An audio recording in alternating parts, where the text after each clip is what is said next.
નમસ્કાર વિદ્યાર્થી મિત્રો, વર્લ્ડ ઇનબોક્સની યુટ્યુબ ચેનલમાં આપ સૌનું હાર્દિક સ્વાગત છે. દોસ્તો, આજના લેક્ચરની અંદર આપણે જોઈએ આધુનિક ભારતના ઇતિહાસના 5 મહત્વના પ્રશ્નો અને આ પ્રશ્નો સાથે સંબંધિત કેટલાક તથ્યો વિશે પણ ચર્ચા કરીએ. તો આપણે જોઈએ સવાલ નંબર 1. તો પહેલો સવાલ કે વર્ષ 1932માં થયેલા પૂના કરાર સંદર્ભે યોગ્ય વિકલ્પ પસંદ કરો. આપણે ઓપ્શન જોઈએ. ઓપ્શન એ, ભારતને સંસ્થાનિક સ્વરાજ આપવું. ઓપ્શન બી, મુસ્લિમો માટે અલગ મતદાર મંડળ. ઓપ્શન સી, દલિતો માટે અલગ મતદાર મંડળ. અને ઓપ્શન ડી, પ્રાંતીય અને કેન્દ્રીય ધારાસભાઓમાં દલિતો માટે અનામત બેઠકો. તો હવે આપણે પહેલા એક બાબત સમજવી પડે કે આ પૂના કરાર શું છે, તે શા માટે કરવામાં આવેલો અને તેમાં તે કોની કોની વચ્ચે થયેલો. તો દોસ્તો, 24 સપ્ટેમ્બર 1932ના રોજ આ પૂના કરાર થયેલો. કોની કોની વચ્ચે થયેલો? તો કે ગાંધીજી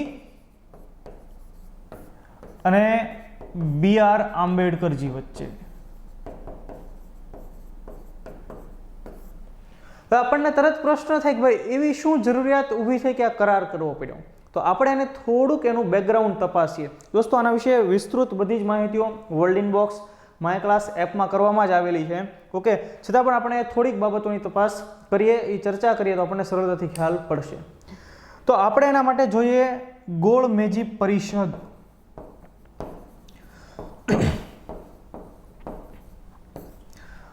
ત્રણ ગોળમેજી પરિષદ યોજાઈ હતી. પહેલી ગોળમેજી પરિષદમાં કોંગ્રેસ વતી કોઈએ ભાગ લીધો ન હતો. BR આંબેડકરજી એમાં ભાગ લીધો હતો. ત્રણેય ગોળમેજી પરિષદમાં ભાગ લેનારા બે વ્યક્તિઓ BR આંબેડકર અને તેજ બહાદુર સપ્રુ આ પ્રશ્ન પરીક્ષામાં પૂછાયેલો છે. ઓકે, હવે પહેલી ગોળમેજી પરિષદમાં ભારતની સૌથી મોટી પાર્ટી ભારતીય રાષ્ટ્રીય કોંગ્રેસના કોઈ પ્રતિનિધિએ ભાગ નહોતો લીધો, એટલે તે ગોળમેજી પરિષદ નિષ્ફળ રહી. ત્યારબાદ ગાંધી ઇરવિન કરાર થયા. જો ગાંધી ઇરવિન કરાર વિશે પણ આપણે અગાઉ ડેઇલી 5ના લેક્ચરની અંદર ભણાવેલું છે. ગાંધી ઇરવિન કરાર બાદ કરાચી ખાતે મળેલા કોંગ્રેસના અધિવેશનમાં નક્કી કરવામાં આવ્યું, ભાઈ કોંગ્રેસ વતી ગાંધીજી હવે બીજી ગોળમેજી પરિષદમાં ભાગ લેવા માટે જશે. સેકન્ડ રાઉન્ડ ટેબલ કોન્ફરન્સ, એટલે રાજપૂતાના નામના જહાજમાં બેસીને ગાંધીજી લંડન ખાતે ગયેલા બીજી ગોળમેજી પરિષદમાં ભાગ લેવા. BR આંબેડકર તો હતા જ એમાં. હવે આ ગોળમેજી પરિષદ પણ નિષ્ફળ ગઈ. એનું મુખ્ય કારણ આપણે કયું માની શકીએ? તો કે દરેક વર્ગો જે હતા, એના જે પ્રતિનિધિઓ હતા, તે શું માંગણી કરી રહ્યા હતા? અલગ મતદાર મંડળ. તો BR આંબેડકરે પણ કહ્યું કે ભાઈ દલિતોને માટે અલગ મતદાર મંડળ હોવું જોઈએ.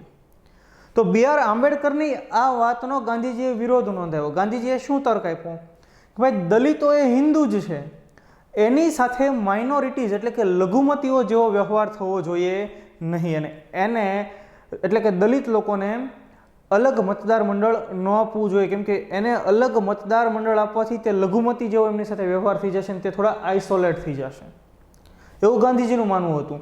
જ્યારે BR આંબેડકરનું માનવું હતું કે ભાઈ એમના ઉત્થાન માટે થઈને, એમના ડેવલપમેન્ટ માટે થઈને અલગ મતદાર મંડળ જરૂરી છે. આ બાબતની મડાગાંઠને લઈને બીજી ગોળમેજી પરિષદ નિષ્ફળ ગઈ. ગાંધીજી ત્યાંથી પરત ફર્યા. હવે તે સમયના British prime minister Ramsey McDonald એમણે કમ્યુનલ એવોર્ડની જાહેરાત કરી દીધી અને તે અંતર્ગત દલિતોને અલગ મતદાર મંડળ આપવામાં આવ્યું. હવે ગાંધીજી તો ભારત પરત ફર્યા હતા. એણે અહીંયા સવિનય કાનૂન ભંગની જે લડત જે અધૂરી છોડેલી હતી એ ફરી પાછી શરૂ કરી અને ત્યારબાદ તેઓ પૂનાની યરવડા જેલમાં હતા. ગાંધીજી પૂનાની યરવડા જેલ ખાતે. હવે યરવડા જેલમાં એમને ખ્યાલ પડ્યો કે ભાઈ કમ્યુનલ એવોર્ડ, સાંપ્રદાયિક એવોર્ડની જાહેરાત કરવામાં આવેલી છે, દલિતોને અલગ મતદાર મંડળ મળ્યું છે, એટલે ગાંધીજીએ ઉપવાસ શરૂ કર્યા.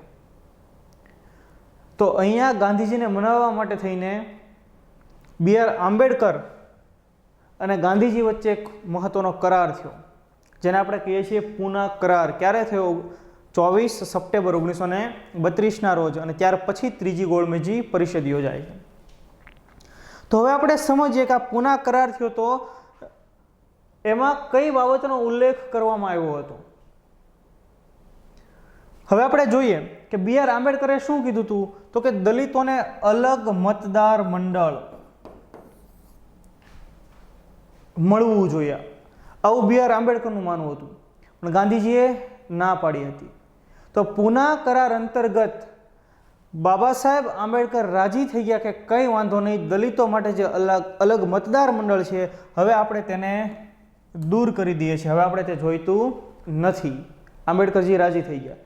પરંતુ બાબા સાહેબ આંબેડકરે સામે એક બીજી પણ વાત મૂકી, એક બીજો પણ પ્રસ્તાવ ગાંધીજી સમક્ષ મૂક્યો કે દલિતોને અલગ મતદાર મંડળ ન મળે તો કશો વાંધો નહીં, પરંતુ પ્રાંતીય અને કેન્દ્રીય ધારાસભામાં જે પણ બેઠકો હોય એમાં દલિતો માટે રિઝર્વ રાખવામાં આવે અમુક બેઠકો, કે અલગ મતદાર મંડળ ન આપો તો કાંઈ નહીં, પરંતુ ધારાસભાની અંદર દલિતો માટે અમુક બેઠકો રિઝર્વ હોવી જોઈએ, એટલે કે અનામત બેઠકો.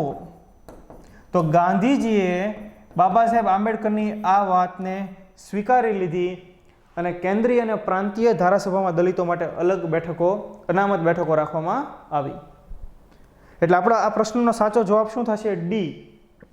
હવે આપણને પ્રશ્ન થાય કે પ્રાંતીય અને કેન્દ્રીય ધારાસભા કોને કહેવાય? આપણને ઘણીવાર આ બધા નાના નાના પ્રશ્નો હોય, બંધારણમાં ધારાસભા શું, એ બધું આપણે ભણતા હોઈએ છીએ. ઓકે, છતાં પણ આપણે એક સરળતાપૂર્વક સમજીએ કે ધારાસભા કોને કહેવાય.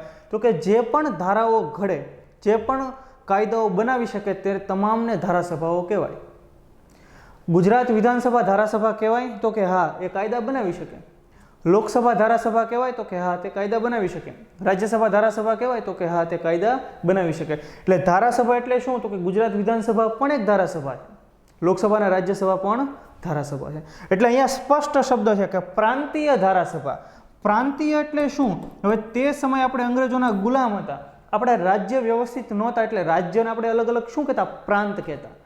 એટલે પ્રાંતીય ધારાસભા એટલે વર્તમાનને આપણે કોની સાથે સરખાવી શકીએ? તો કે આપણે એને વિધાનસભા સાથે સરખાવી શકીએ. ઓકે, અને કેન્દ્રીય ધારાસભા એટલે કેન્દ્રમાં રહેલી ધારાસભા, એટલે આપણે એને લોકસભા રાજ્યસભા સાથે સરખાવી શકીએ.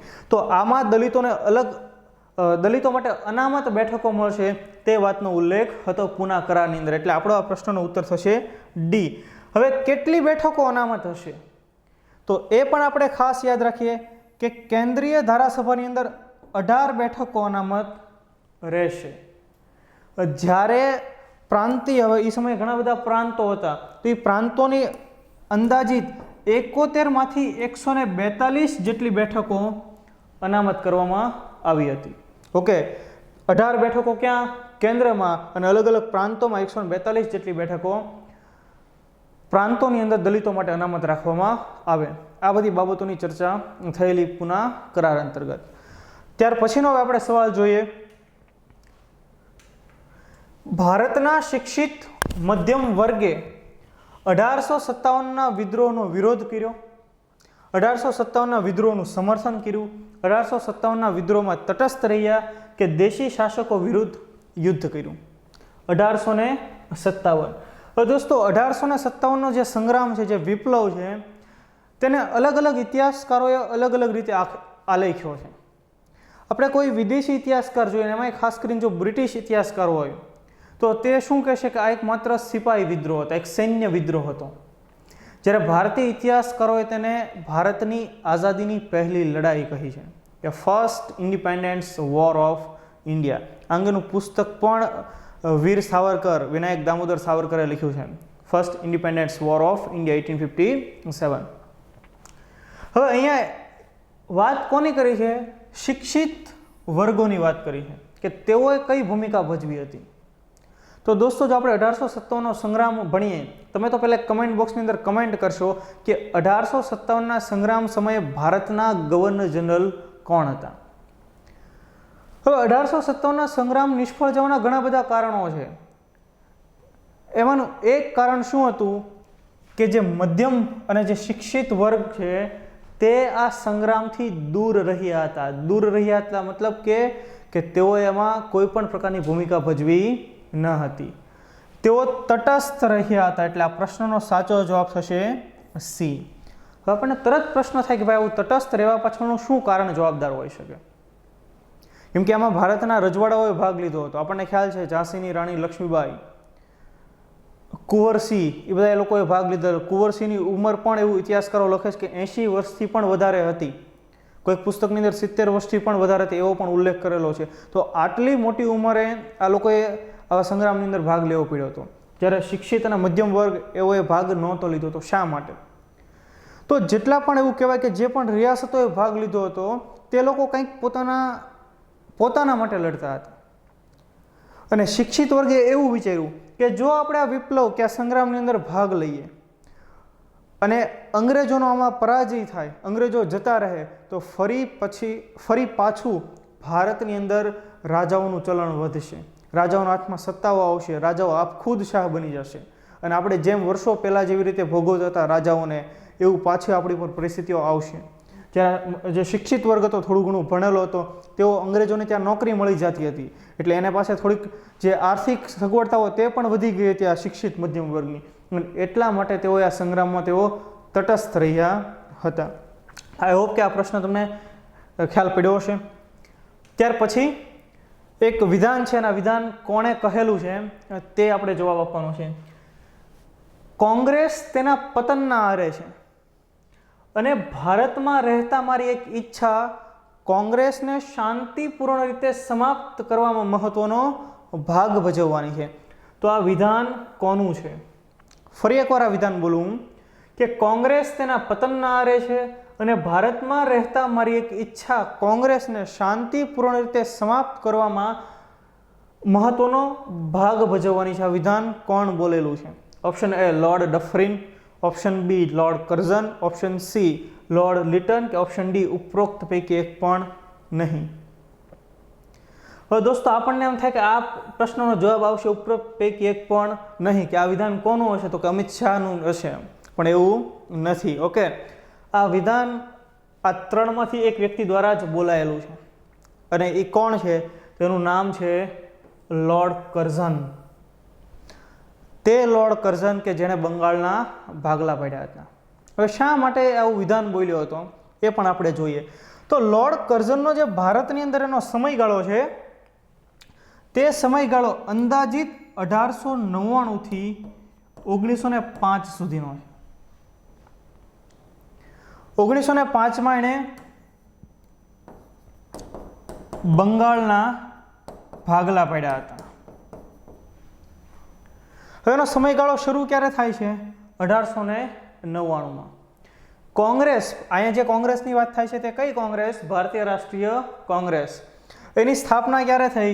1885માં. હવે કોંગ્રેસની સ્થાપના 1885માં, 99માં લોર્ડ કર્ઝનનો સમયગાળો, એટલે અંદાજિત 14 વર્ષ થઈ ગયા હતા કોંગ્રેસની સ્થાપનાને જ્યારે લોર્ડ કર્ઝનનો કાર્યકાળ શરૂ થાય છે. હવે જ્યારે કોંગ્રેસની સ્થાપના થઈ ત્યારે કોંગ્રેસ થોડી ઘણી અંગ્રેજો પ્રત્યે સહાનુભૂતિ ધરાવનારી હતી, કેમ કે કોંગ્રેસની સ્થાપના પાછળ એવો સહેજ પણ ઉદ્દેશ્ય નહોતો કે આપણે દેશને આઝાદી અપાવશું. હવે અહીંયા શું થયું કે 1885ની સ્થાપના બાદ ધીરે ધીરે કોંગ્રેસના વલણની અંદર પરિવર્તન આવ્યું. જે અંગ્રેજો પ્રત્યેની સહાનુભૂતિ શરૂઆતમાં હતી તે દૂર થતી ગઈ અને હવે કોંગ્રેસ પણ અંગ્રેજોની વિરુદ્ધ થતી ગઈ.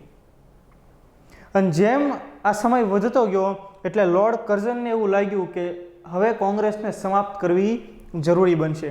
નહીંતર કોંગ્રેસની સ્થાપના પાછળ એક સેફટી વાલ્વનો સિદ્ધાંત રહેલો છે કે ભાઈ જ્યારે અંગ્રેજોને તકલીફ પડશે, જ્યારે ભારતીય લોકો વિરોધ કરશે, ત્યારે તે વિરોધને શાંત કરાવવા માટે ભારતીય લોકોની બનેલી એક સંસ્થા સ્થાપવી જોઈએ. તેવા ઉદ્દેશ્યથી ભારતીય રાષ્ટ્રીય કોંગ્રેસની સ્થાપના કરવામાં આવેલી. ઓકે, પરંતુ લોર્ડ કર્ઝનને તે ખ્યાલ આવી ગયો કે હવે કોંગ્રેસના લોકો અંગ્રેજો વિરોધી બની જાય છે અને એટલા માટે કોંગ્રેસને સમાપ્ત કરવી જરૂરી છે. એટલે લોર્ડ કર્ઝને આ વિધાન કહેલું કે કોંગ્રેસ તેના પતનના આરે છે અને ભારતમાં રહેતા મારી ઈચ્છા કોંગ્રેસને શાંતિપૂર્ણ રીતે સમાપ્ત કરવામાં મહત્વનો ભાગ ભજવવાની છે. બીજી એક વસ્તુ પણ તમે કમેન્ટ બોક્સમાં લખશો કે કયા એવા વ્યક્તિએ કહેલું કે આઝાદી પછી ભારતીય રાષ્ટ્રીય કોંગ્રેસને સમાપ્ત કરી દેવી. આવું કોણે કહેલું? ઓકે, જો તમે પ્રશ્નનો ઉત્તર જાણતા હો તો કમેન્ટ બોક્સની અંદર કમેન્ટ કરશો. તો આપણો જવાબ થશે લોર્ડ કર્ઝન. ત્યારબાદનો આપણે સવાલ જોઈએ. ભારતના ભાગલા સમયે બ્રિટિશ ભારતના કયા પ્રાંતે સંયુક્ત સ્વતંત્ર અસ્તિત્વ માટેની યોજના સામે રાખી હતી? હવે તેને એક સ્વતંત્ર રહેવું હતું. તો અહીંયા ઓપ્શન આપણે તપાસીએ, પંજાબ, આસામ, બંગાળ અને બિહાર. હમણાં આપણને વિકલ્પ શોધતા હોય એટલે આપણને હૈદરાબાદ ને જુનાગઢ ને કાશ્મીર ને એવામાં કાંઈ જોવા મળતું નથી. તો એની સિવાય પણ કયો કેવો પ્રાંત હતો કે જેણે સ્વતંત્ર રહેવા માટેની યોજના રાખી હતી? ઓકે, તો આપણો જવાબ થશે પંજાબ. તત્કાલીન જે પંજાબ પ્રોવિન્સ, પંજાબ જે પ્રાંત છે ત્યાંના લોકો એવું કહેલું કે અમારે સ્વતંત્ર રહેવું છે. અને પંજાબને પણ સ્વતંત્રતાની ઘણી બધી માંગો પણ ઊભી થયેલી છે. ખાલસા બનાવવા માટેની પણ માંગો ઘણી બધી ઊભી થયેલી છે.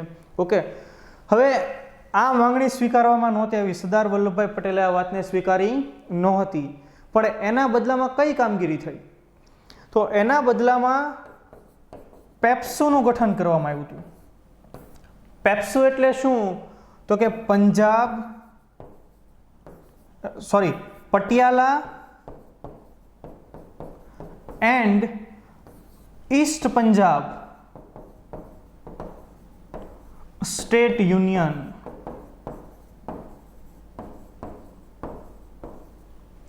એક આખો અલગ પ્રાંત બનાવવામાં આવ્યો હતો, Patiala and East Punjab state union. એનું વડું મથક પણ કયું હતું? એનું વડું મથક પણ હતું પટિયાલા.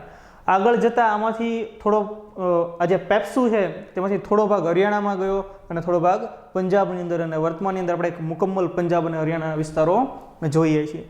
તો આપણે આ ખાસ વાત યાદ રાખીએ. બાકી હૈદરાબાદે પણ સ્વતંત્ર રહેવાની વાત કરી હતી. શરૂઆતની અંદર જે ત્રાવણકોર, જેને આપણે ત્રિવેન્દ્રમ કહીએ છીએ, તેમણે પણ આવી કંઈક માંગણીઓ કરી હતી. જૂનાગઢને તો પાકિસ્તાન સાથે જોડાવવું હતું. ઓકે, આ બધી જે વિશેષ બાબતો છે, જમ્મુ કાશ્મીરનો એક પ્રશ્ન, આ બધી બાબતોની ચર્ચા ક્યાં કરેલી છે? ગોલ્ડન બોક્સ માય ક્લાસમાં કરેલી છે.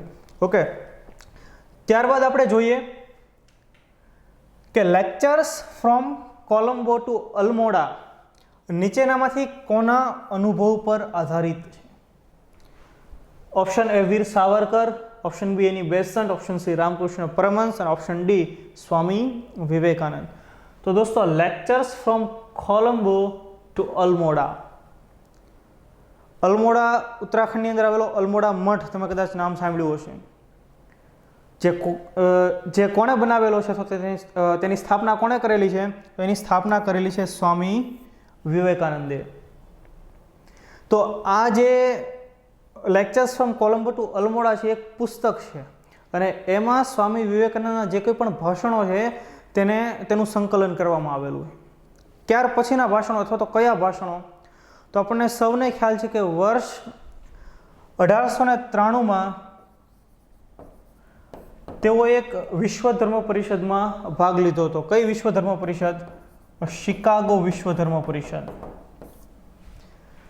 1893માં તેઓએ આ વિશ્વ ધર્મ પરિષદમાં ભાગ લીધો. ત્યારબાદ તેઓ ભારત પધાર્યા અને ભારતભરમાં તેઓએ પરિભ્રમણ કર્યું અને ઘણા બધા સ્થળોએ અલગ અલગ એના ભાષણો આપ્યા. અને તે એમના ભાષણો છે એનું એક સંકલન, એ પુસ્તક કયું? Lectures from Colombo to Almora. અને ત્યારબાદ જ તેઓએ ભારતમાં આવીને એમના જે ગુરુ છે રામકૃષ્ણ પરમહંસ, તેમના સિદ્ધાંતોને આગળ વધારવા માટે થઈને રામકૃષ્ણ મિશનની પણ સ્થાપના કરી હતી. રામકૃષ્ણ મિશન કે જેનો એક ધ્યેય વાક્ય છે કે માનવ સેવા એ જ પ્રભુ સેવા.